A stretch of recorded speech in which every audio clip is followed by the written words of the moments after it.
दो खास मेहमान हमारे साथ जुड़ चुके हैं। सूर्यकांत धस्माना जी हैं, प्रदेश उपाध्यक्ष हैं कांग्रेस के। विनोद जी हैं, प्रवक्ता हैं बीजेपी के। आप दोनों का स्वागत है। सूर्यकांत धस्माना जी, इलाके के लोगों ने जो ऑपरेशन चल रहा है, रेस्क्यू ऑपरेशन, उसको लेकर सवाल खड़े किए कि जिस हिसाब से चलना चाहिए उस हिसाब से नहीं चल पा रहा है, उस गति से नहीं चल पा रहा है। शिकायत भी उन्होंने दर्ज की। आसिफ, ये बात सच है। ये जो घटना हुई है, इस घटना के बारे में आपने जो रिपोर्ट दिखाई है, वास्तव में जब घटना घटित हुई थी तो उसके बाद एसडीआरएफ, जिला प्रशासन, पुलिस, एनडीआरएफ और ये भी बताया गया कि लेडी के गोताखोर आए हैं। ये तमाम बातें हुई। मुख्यमंत्री भी गए वहां पर और तमाम अधिकारी भी गए, लेकिन जिस प्रकार के विरोधाभासी बयान बड़े अधिकारियों के आए बार बार।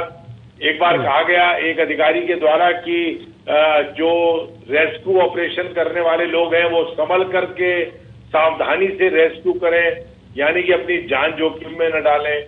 दूसरी बार एक अधिकारी का बयान आ गया कि साहब रेस्क्यू ऑपरेशन अब 2-3 दिन में समाप्त कर दिया जाएगा। उसके बाद फिर जब लगता है डांट वांट पड़ी होगी तो फिर दोबारा बयान आ गया कि अंतिम व्यक्ति को ढूंढने तक रेस्क्यू ऑपरेशन जारी रहेगा। लेकिन अभी जो वास्तविकता है, जो वहां से समाचार मिल रहे हैं, उन समाचारों के अनुसार वहां पे बहुत ही स्लो हो गया है जो ऑपरेशन था। अब वो मैं समझता हूं कि ये मान करके चल रहे हैं कि अब जीवित कोई नहीं बचेगा, क्योंकि 13 दिन लगातार हो गए और 13 दिन बाद जीवन की आशा छोड़ चुके हैं। तो वो अपना रूटीन की तरह वहां पर खुदाई कर रहे हैं, जिससे कि जो लोग फंसे हुए थे, अगर उनकी जीवन लीला समाप्त हो गई है तो उनकी डेड बॉडीज निकल जाएं। तो इस तरह से काम हो रहा है। लेकिन जिस स्पीड से काम होना चाहिए था वो स्पीड मैं समझता हूं कि पहले 3-4-5 दिन काफी स्पीड से काम हुआ, लेकिन अब काम बहुत स्लो हो रहा है। और जितने लोग फंसे हुए हैं, सबसे दुखदाई बात ये, देखिए, ये दुर्घटना जो आपदा होती है वो बता के तो कभी आती नहीं है, इसलिए हम किसी को दोष वैसे सीधे तो नहीं दे सकते। लेकिन क्विक रिस्पॉन्स जो आपदा प्रबंधन होता है वो आपदा आने के बाद ही होता है। आफ्टर डिजास्टर मैनेजमेंट होता है। डिजास्टर मैनेजमेंट इसलिए कहते हैं उसको कि whenever there is disaster, how to manage it, how to give the relief to the people who are affected। जो लोग पीड़ित हैं, जो लोग प्रभावित हैं, उनको कैसे मदद करनी है, कैसे उनको फर्स्ट एड देना है, कैसे उनको बचाना है, यही सारा आपदा प्रबंधन का काम होता है। लेकिन मैं समझता हूं कि सबसे दुर्भाग्यपूर्ण स्थिति तो ये है कि आज बड़ी खबरें छप रही है कि साहब वहां पर अगर पानी अब आ जाएगा ऋषिगंगा में तो वहां सायरन बज जाएगा। मैं पूछना चाहता हूं कि क्या ये व्यवस्था पहले नहीं हो सकती थी? बिल्कुल,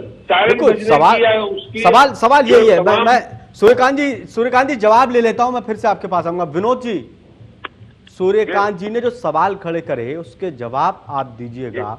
अधिकारियों के इस तरह के बयान आना, 13 दिन हो गए, क्या आपके पास संसाधनों की कमी है? क्या देश के पास संसाधनों की कमी है कि रेस्क्यू ऑपरेशन आप 13 दिन में भी पूरा नहीं कर पाए? हमारे बड़े भाई हैं, बड़े नेता हैं, कुछ भी बोल सकते हैं, लेकिन अपने जवान पे इनकी लगाम नहीं है। इनको जब इस तरह की राजनीति होती हो, इस समय राजनीति नहीं करनी चाहिए। जब राहत और इस तरह का जब प्रकृति आपदा उत्तराखंड राज्य के अंदर आ रही हो, तब राजनीति करना मुझे लगता है कि बहुत गलत है। ऐसा मैं इनको धस्माना जी को राय देना चाहूंगा। तब हम सबको एक तरह का व्यवहार करना चाहिए, कैसे हम लोगों को जान बचा सकते। हमारे मुख्यमंत्री जी सबसे पहले वहां पर पहुंचने वाले व्यक्ति हैं, जिन्होंने पूरा रेस्क्यू किया, सारी चीजों को अपने हाथ में लिया। ऐसा नहीं है, मैं धस्माना जी के बयान से असहमत हूँ जिस तरह से उन्होंने बात की है। अब मैं उनको मेरी राय की है कि इस तरह की ऐसा बयानबाजी राजनीति में न करें। यहाँ सब राजनीति करनी उचित नहीं है। लेकिन कितना दिन लगेगा रेस्क्यू पूरा होने में विनोद जी? देखिए हमारे पास कोई संसाधनों की कमी नहीं है। आप संसाधन को इस्तेमाल कीजिए। आपको जिन राज्यों की मदद चाहिए, आपको उन राज्यों की मदद मिलेगी।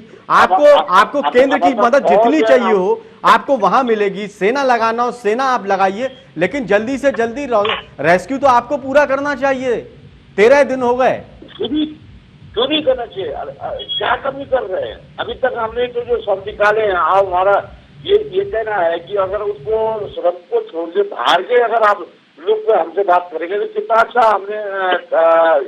हमने नहीं, जो बेचारे वहां पर काम करने वाले थे, हम तो ये सरकार भगवान की तरह हम बात नहीं कर सकते कि साहब ऐसा हो जाता वो हो जाता, अपने घर में बैठ के हम बात कर रहे हैं।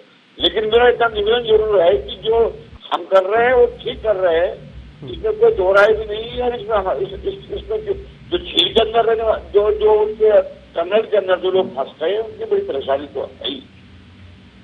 सूर्यकांत जी कुछ कहना चाह रहे हैं? देखिए, मैं कहना चाहता हूँ, पहली बात तो ये मुझे जो सलाह दे रहे हैं कि मुझको कैसा बयान देना चाहिए कैसा नहीं देना चाहिए, आप मेरे ख्याल से इस बात का आपको ज्ञान नहीं है कि जब आपदा आई तो सबसे पहले कांग्रेस के प्रदेश अध्यक्ष ने और कांग्रेस ने ऑफिशियली बयान देकर के सरकार को आश्वस्त किया कि हम पूरी तरह से इस आपदा में सरकार के साथ हैं और हम किसी प्रकार की कोई राजनीति नहीं कर रहे हैं। दूसरी बात, हमारे प्रदेश अध्यक्ष वहां गए, हमारे पूर्व मुख्यमंत्री वहां गए, हमारे महत्वपूर्ण नेता जितने वहां पर गए, किसी ने भी किसी प्रकार का आरोप प्रत्यारोप इस मामले में नहीं किया। तीसरी बात कि राज्य में आपदाओं का जो सिलसिला है उसमें मैंने आपसे पहले कहा, आपदा कोई नई थोड़ी है। यहाँ आप याद करिए 2013 की आपदा को 35,000 वर्ग किलोमीटर जिसमें क्षेत्र प्रभावित हुआ था, हजारों लोगों की जान गई थी। तीसरे दिन अजय भट्ट साहब प्रदेश अध्यक्ष थे, उनका बयान आना शुरू हो गया कि सरकार कुछ नहीं कर रही है और लाशें दिख रही हैं। मतलब उस समय जब हजारों लोग वहां पर दब करके मर गए थे और इतनी खतरनाक आपदा आई थी, सदी की सबसे खतरनाक आपदा आई थी, लाशों में राजनीति कौन करता है ये पूरा देश जानता है। आपको इस बात को नहीं कहना चाहिए क्योंकि मैंने बीजेपी कांग्रेस नहीं किया, लेकिन सबसे बड़ा सवाल ये है, आपको सरकार को शर्म आनी चाहिए थी इस बात के लिए कि जो वहां लोग 250 के करीब लोग फंसे थे, उन सरकार, सुनिए बात मेरी पहले, उन लोगों के जो रिश्तेदार, उन लोगों के जो भाई बंद, उन लोगों के जो तमाम निकट संबंधी वहां पर पहुंचे, उनके लिए पीने के पानी तक का इंतजाम आपने नहीं किया था। आपने भोजन की छोड़ दीजिए, उनके रहने की व्यवस्था छोड़ दीजिए, वहां जो पीड़ित परिवार थे उन परिवारों के लिए कोई व्यवस्था आपके द्वारा नहीं की गई। उसके बाद आप कहेंगे कि हम लाशों के में राजनीति कर रहे हैं, हम ऐसी बात न करें। आज 13 दिन हो गए हैं, 13 दिन बाद अगर आपके डीजीपी, अगर आपके बड़े अधिकारी ये बयान देते हैं, सुन लीजिए, जवाब लेने, मैं जब अपनी पूरी बात कर लूंगा तब आप एक मिनट विनोद जी, एक मिनट रुकिए। सूर्यकांत जी, हाँ अधिकारी क्या कह रहे थे, सूर्यकांत जी की बात सुन लेते हैं। सूर्यकांत, ये इनको बोलिए, बीच में ना बोले, अपनी बारी मैं आ रहा हूँ। विनोद जी मैं आपके पास आ रहा हूँ, पूरा टाइम दूंगा आपको। सूर्यकांत जी रखिए बात। मैं आपको ये बता रहा हूं कि एक अधिकारी ने बयान दिया कि रेस्क्यू ऑपरेशन करने वाले जो लोग हैं, चाहे वो एसडीआरएफ के लोग हैं, एनडीआरएफ के लोग हो, चाहे वहां लोकल जो एडमिनिस्ट्रेशन के लोग हैं, वो संभल करके काम करें।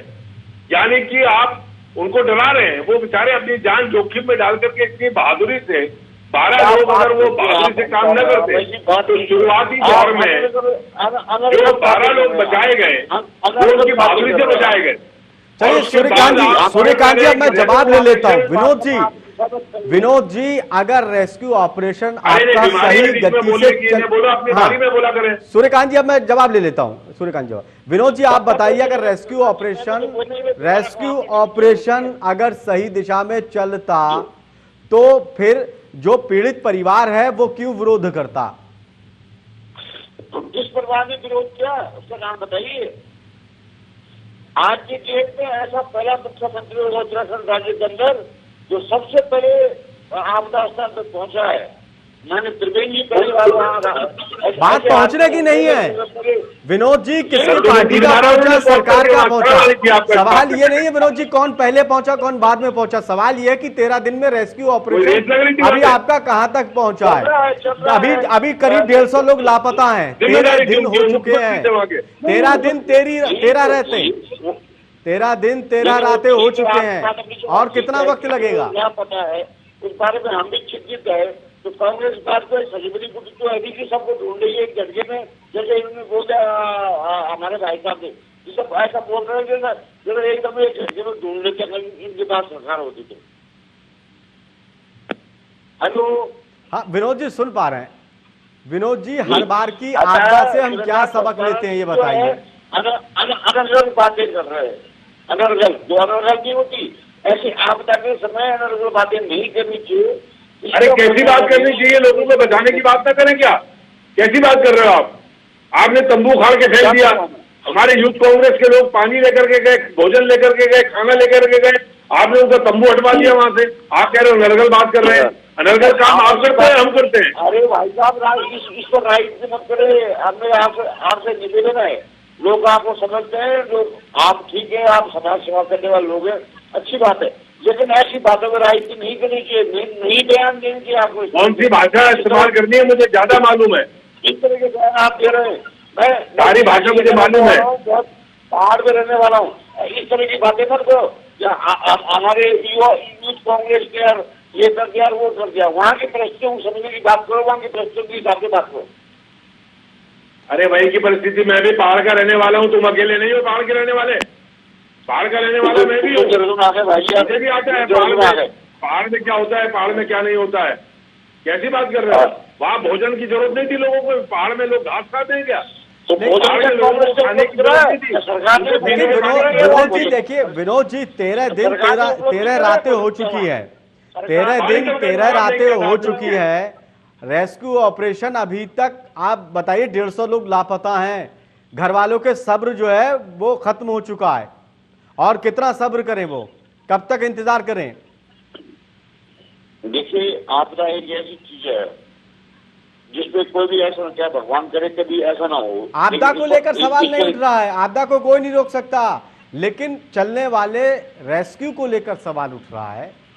जितनी मुस्तैदी आदरणीय त्रिवेदी जी ने दिखाई है, हमारे प्रदेश के मुख्यमंत्री जी ने, उतना कोई नहीं दिखा सकता। मैं इस बात को नहीं, वो सबसे पहले वहां पहुंचे, उसके बाद क्या वहां जितनी फोर्स, जितनी आवश्यकता थी, कोई आवश्यकता वहां पूरा करने का प्रयास किया।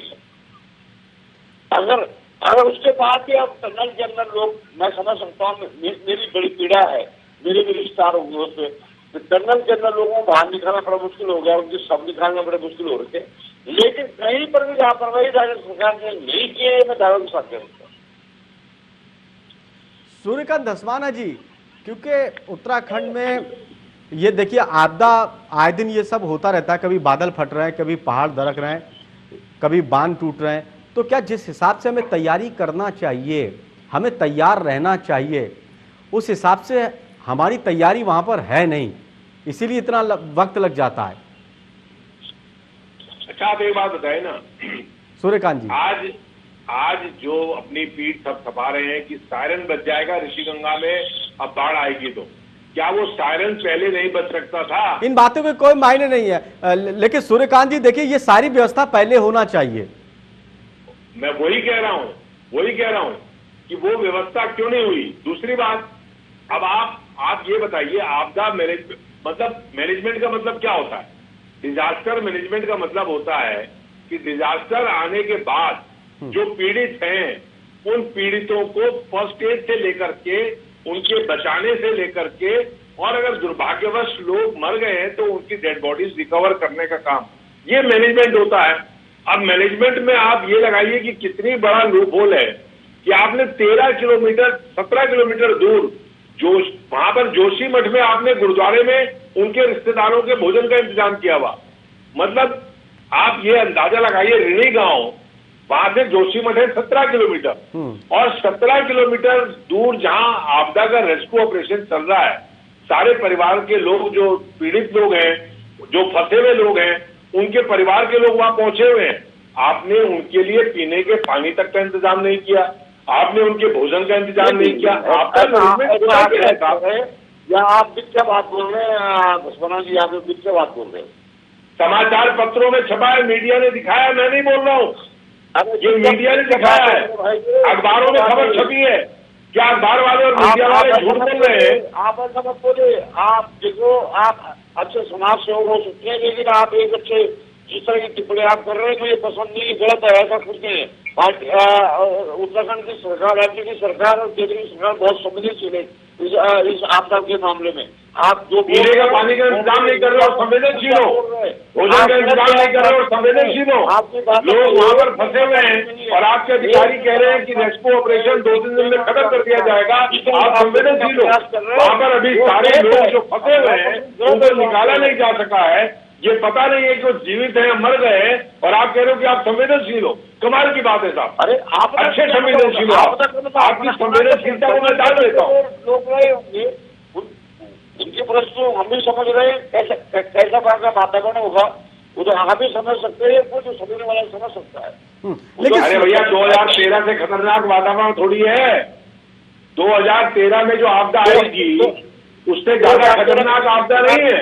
37,000 वर्ग किलोमीटर क्षेत्र प्रभावित हुआ था। गंगा में, जमुना में, सारे पूरे प्रदेश के अंदर आपदा आई थी 2013 में। तब आप ही थे, स्वतंत्रता कांग्रेस के तभी हीरो आप ही थे 2013 में। सूर्यकांत धस्माना जी, एक बात बताइए, आप जिस हिसाब से हमें उत्तराखंड के अपने पहाड़ों को, झील को, इन सब की मॉनिटरिंग करना चाहिए, रिसर्च करना चाहिए आपदा को लेकर, क्या हम लोग क्या उस तरह से नहीं कर पा रहे हैं? देखिए, मैं आपको आसिफ एक बात बताना चाहता हूं जी, कि ये पूरा हमारा उत्तराखंड जो है मध्य हिमालय का भाग है और ये नया पहाड़ है, बिल्कुल शैशव काल में है, बच्चा पहाड़ है। हाँ। इसकी बनावट अभी पूरी नहीं हुई है, हजारों साल तक इसकी बनावट का काम चलना है। तो इसमें जो सेस्मिक जो पूरा पहाड़ वो भूकंपीय क्षेत्र है, इसमें चाहे लैंडस्लाइड हो, भूस्खलन जिसको हम कहते हैं, चाहे बाढ़ हो, चाहे ये झील का फटना हो, चाहे ग्लेशियर्स का टूटना हो, चाहे हमारे यहाँ भूकंप हो, ये परमानेंट फीचर है। अगर आप थोड़ा सा पीछे जाएंगे तो 90 के दशक में आप देखेंगे, मैं दोनों उन आपदाओं में गया था रिलीफ वर्क में। 1991 में उत्तरकाशी में भूकंप आया था, उसमें हजारों लोगों की जान गई थी। उसके बाद 1999 में चमोली और रुद्रप्रयाग में भूकंप आया था, मैं इन दोनों भूकंपों में गया था। इसके अलावा आप मोरी के बादल फटने की घटना से लेकर के बूढ़ा केदार में बादल फटने की घटना से लेकर के पिथौरागढ़ में मालपा में बादल फटने की घटना से लेकर के पूरा उत्तराखंड ये बहुत सेंसिटिव है। इस सेंसिटिव पूरे पहाड़ में इसको मॉनिटरिंग करने के लिए, इसकी मॉनिटरिंग के लिए इसमें वैज्ञानिक तरीके जब तक नहीं अपनाए जाएंगे। आप ये बताइए, ऋषि गंगा में जो बांध है, ये जो नीति वैली इसको कहते हैं, और इस नीति वैली में बिल्कुल ग्लेशियर के मुहाने पर, ग्लेशियर खत्म होने के तत्काल बाद ऋषि गंगा में ऋणी गांव जहां पर ये बांध बंधा हुआ है, उस बांध के पास खनन हो रहा था और उस खनन के खिलाफ ऋणी गांव के लोग माननीय उच्च न्यायालय नैनीताल में गए थे और शिकायत की थी नैनीताल हाई कोर्ट में कि वहां पर हमारे यहाँ अवैध खनन हो रहा है। अब ये कह रहे हैं साहब कि इनकी सरकार बड़ी संवेदनशील है। अगर संवेदनशील सरकार होती तो खनन की जो शिकायत राज्य सरकार से वहां के लोगों ने करी थी उस पर कार्रवाई की होती। कैसे बोल सकते हैं इस बात को? भाई साहब एक बात सुनिए मेरी, आप कैसे बोल सकते हैं इस बात को कि हमारी सरकार संवेदनशील नहीं है? आपको बीमारी है बीच में बोलने की, आपको शायद डिबेट में चलिए अच्छा, एक बात विनोद जी, दूसरा आदमी बोलता है, विनोद जी जो हम, विनोद जी एक बात बताइए, जवाब हो तो आप जवाब दीजिए, मैं धैर्य के साथ आपके जवाब सुनूंगा और उसके बाद उसकी बात कहूंगा, लेकिन आप बीच में बोल पड़ते हैं। आप सुनने का धैर्य तो रखिए। विनोद जी एक बात नहीं, बिल्कुल सारे देश के समाचार पत्रों में छपा है कि ऋणी गांव के लोगों ने, विनोद जी एक बात आप बताइए, 2018 में बाकायदा शिकायत करी थी, माननीय उच्च न्यायालय में रिट डाली थी और उसमें कहा था कि हमारे गांव के आसपास अवैध खनन हो रहा है। ये बात मैं कह रहा हूं। अच्छा विनोद जी, ये खबर हमने भी चलाई थी, ये खबर हमने भी दिखाई थी कि किस तरह से लोग विरोध कर रहे थे, ये सारा खनन ये सब कुछ हो रहा था। लेकिन मेरा सवाल ये है इसी से संबंधित जो हम और सूर्यकांत धस्माना जी इसका जिक्र कर रहे हैं, आप बताइए कि जिस हिसाब से मॉनिटरिंग करना चाहिए कि अवैध खनन जहां तहां हो रहे हैं, हमारे पहाड़, इसके अलावा नदियां, ये इन सबकी हमें मॉनिटरिंग जिस हिसाब से करना चाहिए वन की, हम नहीं कर पा रहे हैं, सरकारें नहीं कर पा रही हैं। गर्मी का सीजन शुरू होता है तो वनों में आग लग जाती है, बरसात का सीजन होता है तो फिर बादल फटने लगते हैं और दरकने लगते हैं। इसके पीछे का अवैध खनन भी है, पूरा संतुलन गड़बड़ हो रहा है, सरकारें नहीं मॉनिटरिंग कर रही हैं। 2 मिनट में सुनिए क्या? हेलो विनोद जी, हाँ सुन पा रहे हैं। अरे हरीश साहब ने जितने खतरनाक पैदा किए इतने किसी ने पैदा नहीं किए।